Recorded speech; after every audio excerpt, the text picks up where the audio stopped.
제가 오늘 준비한 말씀은 성경적 세계관에 대한 말씀입니다.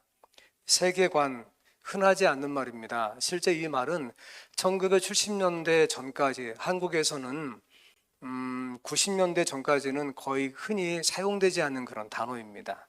세계관. 세계관은 풀어 쓰면 말 그대로 세계를 보는 어떤 관점이라는 뜻입니다. 사물을 보고 듣고 생각하는 틀을 말하는 것인데요. 같은 것을 보아도 생각이 틀리면 행동이 달라집니다. 예를 들어서 밀가루 반죽을 해서 붕어빵 틀에 넣으면 뭐가 나오고, 붕어빵이 나오고, 국화빵 틀에 넣으면 뭐가 나옵니까? 국화빵이 나옵니다. 내가 파란색 안경을 쓰고 세상을 보면 어떻게 보이고, 파랗게 보이고, 노란색 안경을 쓰면 노랗게 보이는 것과 같습니다. 그래서 우리 아이들에게 세계관을 설명하기가 어렵잖아요. 그래서 보통 부모들이나 선생님이 어떻게 설명하냐면, 세계관은 마음의 안경이야. 마음속에 다양한 안경이 있지. 파란색 안경은 파랗게 보고 노란색 안경은 노랗게 보는 거야.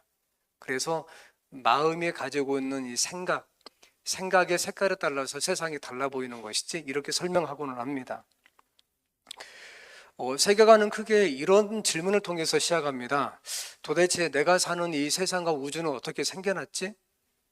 그리고 앞으로 세상의 역사는 어떻게 흘러갈까? 세 번째, 정말 중요한 것, 나는 누구일까? 그리고 도대체 나는 어디로 가고 있는 걸까? 이런 가장 기본적이면서 근본적인 질문에 대한 답을 찾으려고 하다가 생긴 게 세계관입니다. 그래서 앞서 말씀드린 것처럼 오늘 저의 설교의 주안점은 우리가 왜 성경적 세계관을 갖고 살아야만 하는가, 이거에 대한 것입니다. 먼저 성경 말씀을 좀 보겠는데요. 이렇게 읽겠습니다. 제가 24절과 26절을 읽을 터이니 회중들께서는 25절과 27절을 읽어주십시오. 24절, 우주와 그 가운데 있는 만물을 지으신 하나님께서는 천지의 주제시니 손으로 지은 전에 계시지 아니하시고,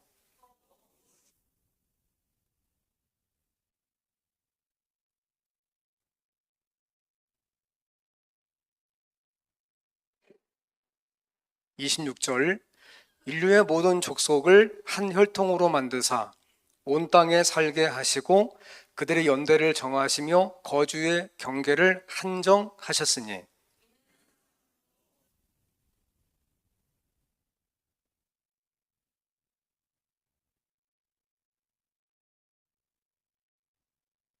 (28절과 29절은) 제가 보겠습니다. 우리가 그를 힘입어 살며 기동하며 존재하느니라. 너희 시인 중 어떤 사람들의 말과 같이 우리가 그의 소생이라 하니 이와 같이 하나님의 소생이 되었은즉 하나님을 금이나 은이나 돌에다 사람의 기술과 고안으로 새긴 것들과 같이 여길 것이 아니니라. 이 말씀은 사도 바울이 아덴, 오늘날의 아테네라고 하는 그 당시의 최고의 석학들과 모든 문화와 교육과 예술의 중심지인 그 고린도 위에 있는 아테네에서 했던 말입니다. 여러분과 제가 살아가는 세상에는 다양한 것들이 조화롭기도 하지만 충돌도 합니다. 말이 충돌하고, 생각이 충돌하고, 차가 충돌하고, 구름도 충돌하고, 물도 충돌하고, 어떻게 보면 어느 관점에서 보면 세상에서는 충돌하지 않는 것이 없는 것처럼 보이기도 합니다. 근데 이 세상에서 충돌하는 가운데에서 세계관도 충돌을 합니다. 실은 우리가 이미 아는 건데요. 첫 번째가 뭐냐면 불가지론입니다. 세상이 어떻게 생겨났고 사람이 왜 생겨났는지 아무도 알 수 있다 없다.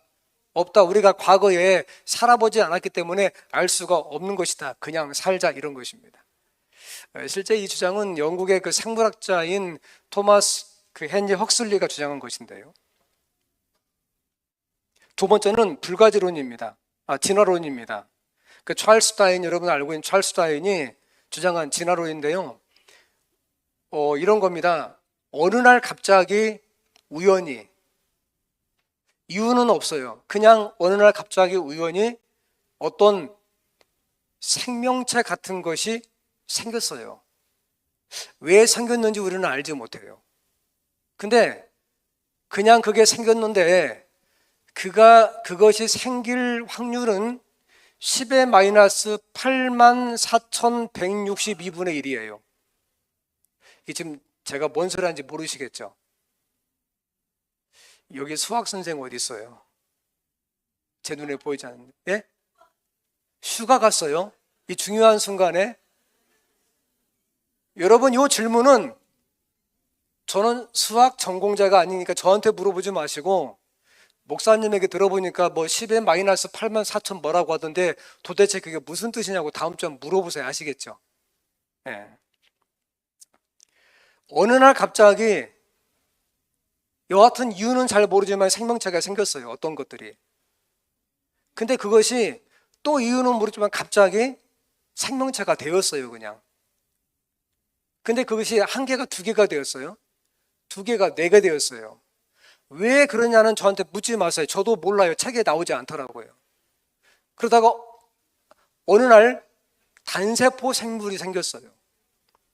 그리고 다세포 생물이 생겼어요. 그러다가 조금 더 지나 볼게요. 그냥 송사리 같은 물고기가 생겼어요. 어느 날 송사리가 갑자기 짠 하고 상어가 됐어요. 지금 공상 무슨 영화 찍는 거 아니에요. 그 다음에 이 어류가 어느 날 갑자기 다리가 뒤에 쭉 나오더니 파충류가 되었어요. 한참 살다 보니까 갑자기 옆에서 날개가 나오더니 하늘로 이렇게 날아가네요. 그럼 뭐가 된 겁니까? 새가 된 거예요. 그러다가 들어갈 거 들어가고 나올 거 나오다가 원숭이 같은 것이 되더니 마지막에 사람이 되었어요. 나름 괜찮은가요? 아닌가요? 찰스아인은 그 종의 기원이라고 하는 한 800페이지 남쪽 굉장히 두꺼운 책인데요. 그 책에서 적어도 800번 이상 이런 기록을 남겼습니다. 아마 그랬을 것이다. 그랬을는지 모른다. 그래서 제가 종의 기원 책을 사가지고 집에 앉아가지고 줄을 치기 시작했어요. 뭐뭐일 것이다 라는 게 나오면 형광펜으로 제가 줄을 치기 시작하는데 이걸 몇 번 쳐야 돼요 제가? 800번을 그어야잖아요. 하다가 제가 너무 힘들어서 그냥 관뒀어요. 근데 우리 번역본에 그 다양한 번역자가 있는데 이렇게 번역했더라고요. 아마 그랬을 것이다. 또는 그랬을는지 모른다. 이론이에요? 추정하는 거예요? 추정하는 거예요. 그렇게 되었다고 믿는 것입니다. 세 번째는 창조론입니다. 여호와 하나님이 하늘과 땅과 모든 것들을 창조하셨다고 뭐 하는 겁니까? 믿는 것입니다.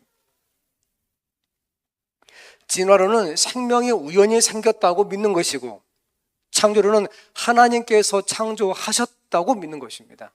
그러면 진화론도 무엇이고 믿음이고 창조론도 무엇입니까? 믿음입니다. 그러면 여러분과 저는 왜 창조론을 믿을까요? 우리는 왜 하나님의 창조를 믿을까요?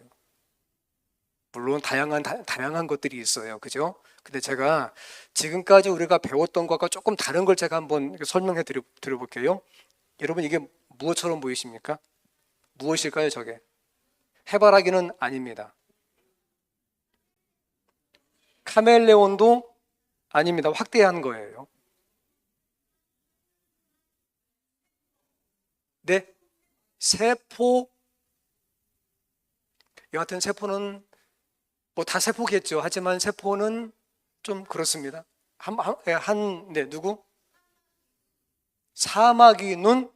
아닙니다. 조금 더 제가 축소해 볼게요. 이것을 다음 그림입니다. 자, 이렇게 보면 보입니까? 뭐라고요?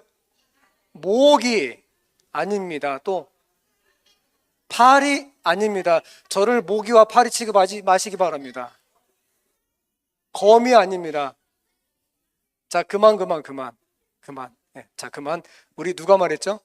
예아가 말했어요. 조금 더 제가 축소해 볼게요. 이렇게 나옵니다.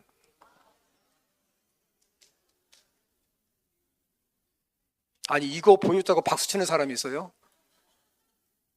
자, 사람의 눈은 2개입니다. 잠자리의 눈은 3만 개입니다. 그런데 놀라운 것은 뭐냐면 3만 개 각자 눈이 각자 활동을 해요. 그러면 어떤 것이 눈에 보이면 3만 개의 눈이 각자 활동하기 때문에 3만 개의 상을 만들어낼 수가 있고, 잠자리는 사람과 다르게 360도 사방을 한 번에 볼 수 있는 능력이 있어요. 괜찮은가요? 잠자리는 시속 60km로 날아갈 수가 있고요. 어마어마한 겁니다. 모기를 1분에 수십 마리를 잡아먹을 수가 있어요. 이게 우연히 생겼을까요? 자, 다음 그림 보시기 바랍니다. 뭐 같아요, 이거? 무슨 만화 영화 나오는 뭐 같죠? 이건 좀 어렵지 않아요? 뭐 같습니까, 이거? 예, 이것은 이것입니다. 무엇입니까? 얼음 결정체예요. 그런데 이것이 결정체와 온도에 따라서 형태가 바뀝니다. 물이 더울 때와 차가울 때가 요 결정체가 조금 달라진다고 그래요. 그런데 보시면 굉장히 세밀하지 않습니까? 그냥 이런 게 생겼을까요? 제가 가져오지 않았지만 제가 암석을 보다가 깜짝 놀란 게, 모든 암석마다 그 안에 설계도와 같은 그림이 있더라고요, 보니까. 이것은 뭐냐면 여러분과 제가 앉아있는 이 예배당의 저 위에서 찍은 설계도입니다. 여러분, 세상의 모든 것들은 그냥 생기지 않습니다. 모든 것들은 우연찮게 생기지 않고 설계도가 있습니다. 아파트를 지으려고 해도 설계도가 있고, 어떤 제품을 만들려고 해도 설계도가 있고, 그리고 암석도 마찬가지고 여러분과 저 생명체에도 모든 설계도가 있습니다. 우연히 생기는 것은 세상에 없습니다. 무엇이든지 세상에 존재하는 것은 그것을 설계한 설계자가 있다는 말입니다. 그래서 성경은 그 성경의 제일 첫 번째 책 첫 문단을 이렇게 말씀하십니다. 태초에 하나님이 천지, 다른 말로 하늘과 땅을 뭐 했다? 창조하셨느니라. 여러분, 창세기를 누가 기록했죠? 하나님의 선지자 모세가 어디에서? 미디안 광야에서 기록했습니다. 여기서 광야라고 하는 것은 데절트, 와일드네스, 다른 말로 사막이라고 번역할 수가 있겠습니다. 모세는 120살 살았습니다. 그의 인생 가운데 처음 40년은 태어날 때부터 기가 막히게 드라마틱하게 태어났지만, 여하튼 그 당시에 세계 역사 가운데 등장하는 합세숫, 다른 말로 합세수투라고 하는 그런 공주에 의해서 양자가 되고 40년 동안 애굽의 왕위를 계승하기 위한 그런 왕자로 살았습니다. 하지만 그에게 큰 사건이 벌어지고 난 다음에 그가 애굽, 다른 말로 이집트에서 도망가서 미디안 광야에서 두 번째 40년을 살았습니다. 처음에 그가 모든 것을 갖다가 최고의 학부에서 배웠다면, 두 번째 그는 미디안 광야에서 허허벌판에서 그가 배운 것은 양을 치고 풀을 먹이고 물을 먹이고 새끼를 낳고 젖을 짜는 것이었습니다. 그는 거기에서 그의 아내를 만나서 두 아이를 낳았습니다. 그리고 하나님의 은혜 가운데에서 하나님의 성령께서 그에게 역사하시게 되자 그가 양가죽, 양표지를 쭉 펴가지고 글을 기록합니다. 그게 창세기인데 그 첫 번째 문장이 태초에 하나님이 천지를 창조하셨다는 내용입니다. 그러면 이 창세기는 누가 처음으로 읽었을까요? 주로 창세기를 처음에 읽은 사람들은 누구였을까요? 모세의 누구? 그랬을 수도 있어요. 그죠? 예, 모세의 아들과 아내일 수도 있겠어요. 하지만 초창기에 읽었던 사람들은 이집트의 수많은 잡다한 신들 속에서 살아가다가 하나님의 말씀을 순종하고 애굽을 떠나서 홍해를 건너고 광야에서 들어갔던 이스라엘 백성들입니다. 출애굽기 3장을 보게 되면 모세가 미디안 광야에서 양을 치다가 하나님의 부르심을 받아요. 그리고 애굽으로 갑니다. 그가 애굽의 바로 왕을 만나서 어떻게 말합니까? 이스라엘 하나님 여호와께서 이렇게 말씀하시기를 내 백성을 뭐하라? 보내라. 3절 바로가 이르되 나는 여호와를 알지 못하니 이스라엘을 뭐하지 아니하겠다? 보내지 아니하겠다. 바로가 안 보냅니다. 자꾸 보내라 해도 안 보내는 거예요. 그러니까 모세가 하나님께 가서 말합니다. 하나님, 제가 보내라고 해도 제가 영에 안 쓰는가? 바로가 꼼짝도 하지 않습니다. 하나님께서 성경 말씀 5장쯤 더 넘어가다 보면 말씀하십니다. 걱정하지 말라고, 보낼 거라고. 하나님, 저 이스라엘 백성도 내 말을 무시하는데 바로가 무시하는 거 당연하지 않겠습니까? 걱정하지 말아라. 내가 너희가 약속하건대 분명히 보낼 거라고. 그러면서 하나님께서, 바로가 하나님께서 보내신 하나님의 선지자 말을 듣지 아니하니까 애굽에다가 뭘 내리기 시작합니까? 재앙을 내리기 시작합니다. 근데 그 열 재앙이 전부 다 애굽 사람들을 최고로 섬기고 있었던 신들이었거든요. 첫 번째, 이 나일강과 모든 물을 틀면 뭐가 나와요? 뭘로 바뀝니까? 그거 나일강의 신이었거든요. 두 번째는 개구리 재앙, 수많은 재앙들이 있잖아요. 이도 있고 팔이 있고, 그죠? 하나님이 애굽의 신들을 하나씩 하나씩 심판하시는 거예요. 근데도 보내지 않아요. 왜? 아직 다른 신들이 많이 남아있거든. 근데 계속 신들을 심판해서 쳐나가니까 어라 이것 봐라. 내가 알고 있는 최고의 신들이 여호와라는 하나님 앞에서 아무것도 아니네? 불안감을 느끼기 시작해요. 하지만 버팁니다. 그러다가 마지막 10번째 애굽의 모든 초태생, 사람이건 짐승이건 모든 장자를 죽인다고 하는 심판이 임하게 되자 애굽의 바로, 다른 말로 파라오, 애굽의 왕이 이 하나님의 백성들을 보냅니다. 하나님의 말씀에 순종하고 애굽을 떠나서 홍해를 건너고 광야에 들어갔습니다. 그런데 막상 광야에 들어가서 살아보니까 동서남 아무것도 없네요. 벌판이에요. 길도 없고 방향도 헷갈리고. 여러분, 보통 인생 살아가다가 내가 하나님 말씀 듣고 교회 왔는데 일도 안 풀리고 길도 없고 방향도 헷갈리면 어떤 생각 드세요? 신을 바꿔야 되나? 괜히 내가 출애굽했을까? 그때 하나님께서 책 한 권을 툭 던지십니다. 무슨 책입니까? 창세기예요. 창세기. 그래, 출애굽해서 사람들이 인생의 길이 헷갈릴 때에 나는 누구이지? 내가 지금 광야에 들어왔는데 우리가 왜 들어왔지 이거? 나는 지금 어디로 가고 있는 거야?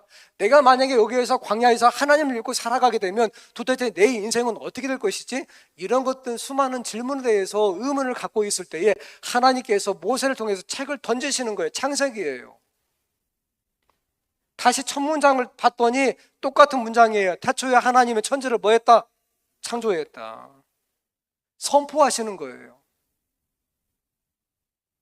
너희들이 과거에 알고 있었던 수많은 신 가운데 세상을 창조한 참신이 누구인지 알게 하시는 것이죠. 여러분, 그래서 성경적인 세계관은 성경의 관점으로 세상을 바라보고 해석하는 거예요. 제가 전에 그랬죠. 동일한 상황과 환경 가운데서 사람이 노출된다 할지라도, 다시 말하면 어떤 교통사고를 여러 사람이 목격했다 할지라도 사람이 가지고 있는 그들의 생각에 따라서 증언이 같아요, 달라요? 다를 수 있다니까요. 증언에 따라서 가해자와 피해자가 바뀔 수 있는 거예요. 그래서 성경적 세계관이라고 하는 것은 성경의 관점에서 세상을 바라보고 해석하는 거예요. 이거 얼마나 중요한 줄 아세요? 그 처음이 뭐냐면 하나님이 세상을 창조했다예요. 그 다음에 그 하나님을 믿고 내가 교회 생활을 하잖아요. 그러면 말입니다. 놀라운 감동도 받지만 충돌도 생겨요.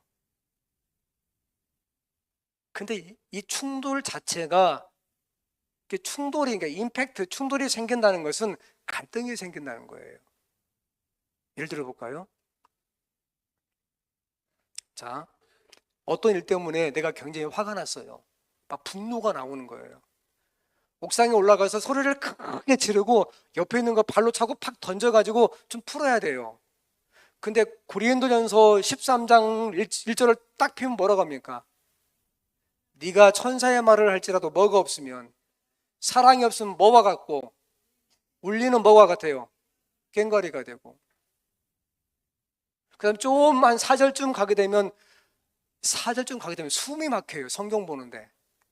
그 복음성가 있죠. 풀어쓰면 사랑은 언제나 뭐하고 오래 뭐하고 참고 발로 못 차는 거예요. 앞에 있는 깡통을. 그 다음 또 뭐라고 합니까? 그 다음 그 우리 복음성가 보면 사랑은 언제나 뭐하고 화내면 안 되는 거야 이게. 그 다음 또 문장 어떻게 나옵니까? 사랑은 시기하지 아니하고. 그 다음 도와주세요. 어떻게? 그렇죠. 계속 이어가는 거예요. 이게 굉장히 은혜스러운 문장이지만 이것이 내 속에 들어오면 이것이 나를 갈등을 일으킨다니까요. 성경 보세요. 사랑으로 아이를 키우라고 하잖아요. 집에서 항상 사랑으로만 인내하면서 아이를 부를 때 정말 사랑스러운 음성으로 애를 부르시나요? 누가 아니오 그랬어요? 맞는 말씀이에요. 그죠? 제가 한 번은 여기 무등시장을 갔어요. 가는데 그 뭐가 냐면 제가 이제 차에 있고 저희 집사람이 이렇게 장을 보거든요. 그러면 차를 멈춰야 할 거 아니에요. 장을 보고 오니까. 근데 차들이 이렇게 쭉 줄비하게 이렇게 주차되어 있으면은 빈 공간을 찾아 들어가야 된단 말이에요. 왔다가 갔다가 이게 차를 이렇게 주차할 데가 없는 거예요. 근데 어떤 차가 빠져나가더라고. 그리고 얼른 거기에 들어갔죠. 그리고 창문을 열었어요. 집사람이 지나가면 부르려고. 근데 그 창문을 열고 딱 밖을 보는데 그 시장입니다. 바로 인도예요. 거기서 엄마가 아이 둘과 가는데 뭐라 한지 아십니까? 자기 아이를 가리고 저것이 안 따라오네. 어떤 것이? 저것이. 그 다음에 아름답지 않는 용어가 나왔어요. 뭐 짐승도 나오고 거기에서 이렇게 네. 사람과 비유하는 하나님의 말씀은 사람을 살리고 왜? 성경 말씀에 히브리 4장 12절 하나님의 말씀은 살았고 활력이 있어 말씀하셨다는 그죠? 살아있는 거예요. 그런데 어떤 경우에 살아있는 하나님의 말씀이 현실 세계라고 하는 여러분과 제 마음속에 들어오면 정말 큰 감동을 주지만 다른 경우에 갈등을 일으킨다고. 하지만 아셔야 돼요. 이것이 정상이에요. 여러분 세상에서 가장 두려운 그 직업 가운데 하나가 유치원 교사예요. 유치원 교사는 그 아이 집안의 모든 정보를 다 꿰고 있어요. 선생님이 물어보지 않아도 아이들은 앞다퉈 선생님에 가지고 그날 어제 저녁에 엄마하고 아빠하고 어떻게 싸웠는지 흉내까지 내요. 네. 여러분 그렇다는 거예요. 성경적인 세계관이 굉장히 중요하다는 거죠. 성경적인 세계관을 세 글자로 요약하면 이렇게 정리가 됩니다. 하나님께서 세상을 창조하셨고 세상에 사람이 죄를 범해서 타락하게 되었고 그러나 예수 그리스도를 통해서 그를 믿으면 우리가 무엇을 받을 수 있고 구원, 조금 더 정확한 용어는 구속이라고 표현한 게 낫겠죠. 대가를 지불하고 그를 자유스럽게 하니까 말입니다. 이게 왜 중요할까요? 창조, 타락, 구원 이런 이 세계관이에요. 이걸 갖고 있지 않으면 길을 잃어요. 많은 경우에.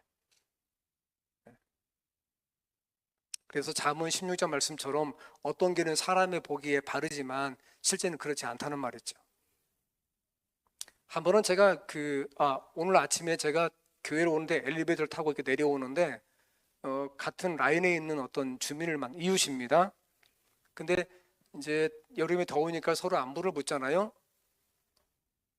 그랬더니 제가 묻지 않는 안부인데 저에게 이렇게 말합니다. 지난주에 영감이 죽었어. 아이고 잘 죽었어. 날씨 더운데. 아이고 시원해라. 이게 높낮이가 있는데 제가 표현을 못 하겠어요. 아이고 잘 죽었어. 시원해. 이렇게.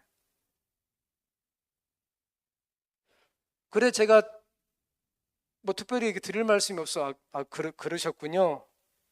근데 그분이 가면서 뭐라 하는지 아세요? 나 혼자 남았어. 나 혼자 남았어. 물론 자식이 있겠죠. 왜 없겠습니까? 그죠? 근데 그래요. 목사님 나 혼자 남았어. 생각하셔야 돼요. 우리가 그냥 이 세상에 와서 그냥 가지 않아요. 하나님께서 우리를 존재하게 하셨어요. 지금 보시는 창조와 타락과 구원의 저 세 단어에 의하면 하나님께서 사람을 창조하실 때는 사랑으로 창조하시고 영원히 살게 하셨어요. 그런데 사람의 어떤 선택에 의해서 영원성이 중간에 중단된 거예요. 끊어진 겁니다, 어떻게 보면. 그런데 끊어진 것을 하나님께서 예수 그리스도의 십자가의 희생을 통해서, 우리가 복음이라고 하는데, 이것을 믿으면 끊어진 것을 다시 연결시키려고 하시는 거예요. 이건 뭐가 같냐면, 우리가 지금 이 안에 있으면서 여기 천장에 전등이 있잖아요. 전기를 끊으면 전등도 빛도 끊어지겠죠. 하지만 다시 연결하게 되면 빛이 들어오지 않겠어요? 이렇게 하나님의 복음을 통해서 다시 연결하려고 하는 거예요. 그래서 그 사후에 어떤 소망도 없이 살아갈 수 있고 자기 혼자만 남았다고 하잖아요. 그거 말고 예수를 믿기 때문에 걱정하지 말라고, 성경적인 세계관을 갖고 살아가는 사람들에게 염려하지 말라고, 미래를 살아보지 않았지만 분명한 것은 내가 애굽에서 저 백성 불러낼 때 낮과 밤에 구름 기둥과 불 기둥을 분명하게 인도했고, 저 사람들 먹을 거 없다고 할 때 내가 만나를 내가 내렸고, 저 사람들이 마실 물이 없다고 할 때 내가 반석을 명하여서 물을 내게 했던 것처럼 걱정하지 말라고, 두고 보라고, 광야 건너게 될 거라고. 여러분, 성경적인 세계관은 이것을 믿으면 여러분이 살아보지 않는 미래에 대해서 하나님께서 분명하게 여러분의 심령 가운데 그런 평안과 약속을 주신다는 것, 여러분 기억하시기를 바랍니다. 성경적 세계관을 갖고 있지 아니하게 되면 소망의 자리에 욕망을 두고요, 거듭남이 무엇인지 모르게 됩니다. 그러면 하나님과 귀신을 구별할 수 없게 돼요. 온갖 잡다한 것이 여기에 남아 있고요, 그리고 잡신이 여러분의 마음에 스스로 이렇게 들락날락 할 수가 있어요. 예를 한번 들어볼게요. 지금 보시는 사진은 2021년도, 그러니까 4년 전 1월 20일 존 바이든, 미국의 46대 대통령이죠. 그가 그 취임식 할 때 마지막 축도했던 실베스터 비만이라는 그런 흑인 목사님의 기도입니다. 기도가 꽤 길어서 인터넷에 올라와 있어요. 근데 그 기도의 제일 마지막 문장을 이렇게 합니다. 우리의 다양한 신앙의 강력한 이름으로 기도합니다. 아멘. 밑에 제가 전했죠. In the strong name of our collective faith. 보통 우리가 Jesus Christ 이렇게 하잖아요. 여기는 our collective faith, amen 그랬어요. collective faith, 이거 어떻게 번역해야 될까요? 또 뭐 공동체 믿음, 집단적 신앙. 그런데 제가 봤던 신문 기사에서는 다양한 신앙 이렇게 번역을 했더라고요. 같은 뜻이죠. 어떤 지역에 살고 있는 수많은 다양성을 갖고 있는 그 사람들, 국민이라고 하죠. 그들이 각자 다른 신앙을 하고 있는 거예요. 모든 신들의 이름을 모아다가 기도하는 거예요. 근데 처음에 이 기도의 제일 앞에 보게 되면 기도문에 어떻게 표현하고 있냐, 하나님의 이름을 부르거든요.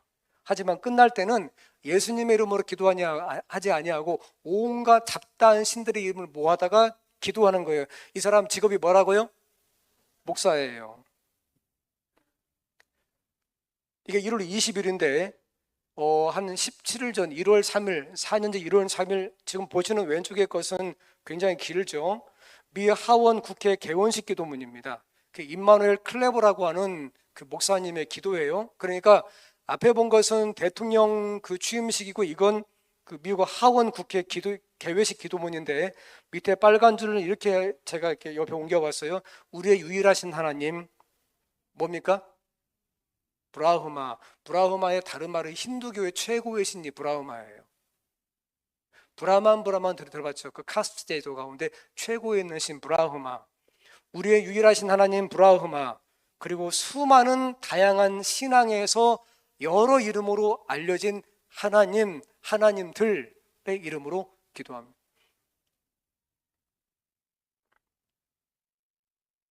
이게 무엇을 의미하는지 아시겠어요? 이 사람의 직업이 뭐라고 해요 지금? 목사예요. 우리가 이걸 이제 다른 말로 종교적 다원주의라고 해요. 뭐 혼합주의가 약간 차이는 있겠지만, 이걸 한국으로 가져와 볼게요. 제가 이제 이것은 2004년도 5월 12일 날 조용기 목사가 살아있을 때 동국대학교 불교대학원의 그 특강에서 말한 겁니다. 그리스도가 내 안에 있다는 말씀이나 마음이 곧 부처라는 말씀은 표현만 다를 뿐 뭐다? 같은 말입니다.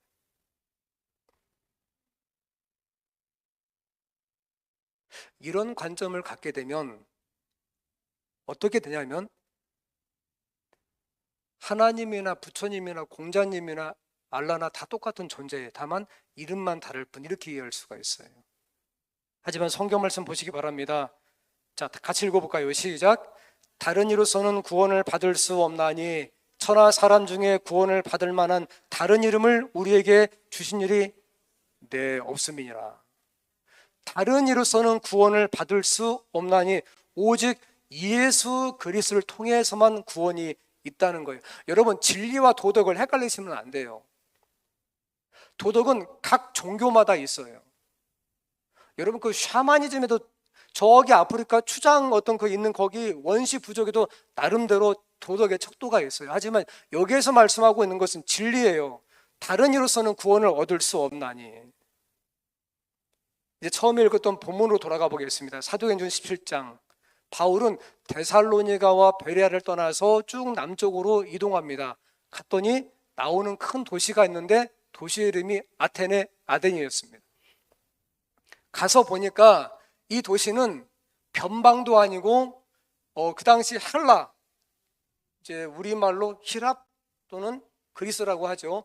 여기에 가장 중심적인 도시예요. 근데 이 아덴에 갔더니 사람들이 얼마나 지성적으로 뛰어나고 교양이 훌륭한지 말도 멋있고 학식도 풍부하고 도시는 예술의 전당이에요. 최고의 명문대학은 다 아테네에 있는 거예요. 왜냐하면 거기에서 소크라테스, 플라톤, 아리스토텔레스 전 세계 큰 획을 기운 모든 철학자가 다 거기서 나왔거든요. 최고의 거장들을 배출한 곳이죠. 그러니 만약에 내 아이를 교육하려면 저 위에 있는 데살로니가보다 어디 보는 게 나아요? 아테네 보는 게 낫겠죠. 근데 막상 바울이 거기에 처음에 가서 그 도시 속에 현장 속에 들어가 보았더니 성경은 바울이 목격한 현장을 어떻게 기록하고 있냐면 바울이 아덴에서 그들을 기다리다가 그 성에 뭐가 가득해요? 우상이 가득한 것을 보고 마음에 격분하여 온통 우상이 도시를 뒤엎고 있어요. 여기서 가장 유명한 신 가운데 하나가 제우스입니다. 여러분 아십니까? 제우스. 이걸 고대 이집트는 이것을 RA에서 라라고 불렀죠. 그 대신 똑같은 태양신입니다. 제우스의 아내 누굽니까? 헤라. 그 화장품 나오는 헤라입니다. 그죠? 예. 바다의 신 누구? 뭐야 이거 지금? 너네 그거 어떻게 다 알고 있는 거야? 내 생각에 저 아이의 엄마가 알려줄 가능성은 없을 겁니다. 그죠? 어디서 배웠지 그걸? 책에서 배웠어요? 오케이, 좋았어. 그럼 너한테 물어볼 거야. 자, 제우스가 나왔고 헤라가 나왔고 또 누가 나왔어? 포세이돈. 자, 그러면 마시는 술의 신은 누구지? 그걸 다른 말로 뭐라고 하지? 동아제약의 뭐? 바카스. 그건 몰랐지. 우리가 그 마시는 바카스가 그 그리스 로마 신화의 술의 신의 이름에 따온 거예요. 실은 그 영어식 표현이죠, 바카스. 우상만 3만 개예요. 얼마나 많은지 신들 이름을 다 기억할 수가 없어요. 심지어 거기에 어떤 신도 있는 도박꾼이 도박 잘 되게 비는 신도 있어요.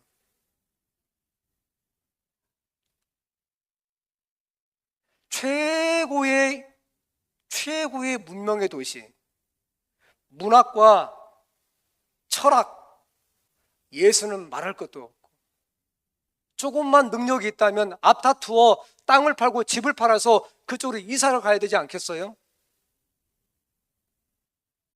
최고의 도시 아덴. 근데 그 현장 속에 들어가 봤더니 진리는 보이지 아니하고 그죠? 우상들만 가득한 거예요. 바로 여러분과 제가 살고 있는 오늘의 세상처럼 말이에요. 그래서 바울이 이렇게 말합니다. 우주와 그 가운데 있는 만물을 지으신 하나님께서는 천지의 주제, 네. 손으로 지은 전에 계시지 아니하시고, 그 다음 모든 인류의 모든 족속을 뭘로 만들어요? 한 무엇으로? 혈통으로.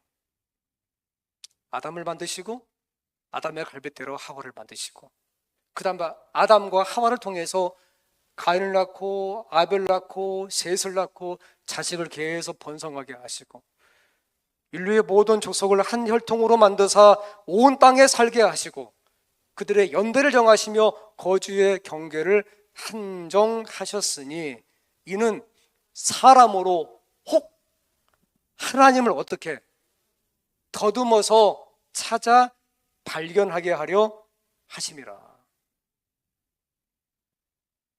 이게 바울이 갖고 있는 세계관이에요. 그 다음 조금만 더 보면 29절에 제가 이걸 그 현대의 성경으로 제가 이렇게 좀 가져왔어요. 이와 같이 일반 성경입니다. 이와 같이 하나님의 소생이 되었은즉, 여기 소생은 자녀거든요. 하나님을 금이나 은이나 돌이나 사람의 기술, 다른 말로 우상입니다. 새긴 것들과 같이 여기서는 된다 안 된다? 안 된다는 거예요. 성도 여러분, 여러분과 제가 살고 있는 이 세상에는 궁극적으로 수많은 신들이 있는 것처럼 보이지만 하나님만 계시는 겁니다. 나머지 모든 것들은 하나님이 아니에요. 사람이 만들어낸 거예요. 돌로 만들면 돌신이 되는 것이고, 나무에 만들기도 하고 사람이 만들어낸 거예요. 이런 것들을 통칭적으로 우리가 우상이라고 하는 거예요. 그네들은 여러분들을 구원할 수가 없습니다.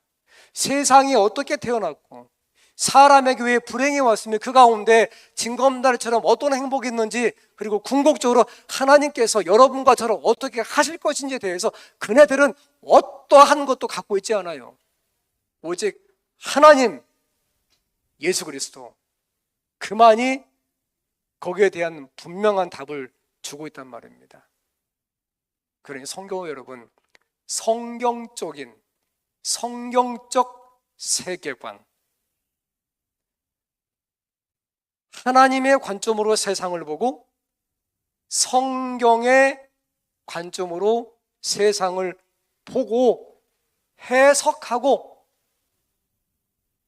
그리고 그것들에 대해서는 선하게 반응하고, 그렇게 살아가는 그런 하나님의 신자가 되기를 바라면서 말씀을 드리겠습니다.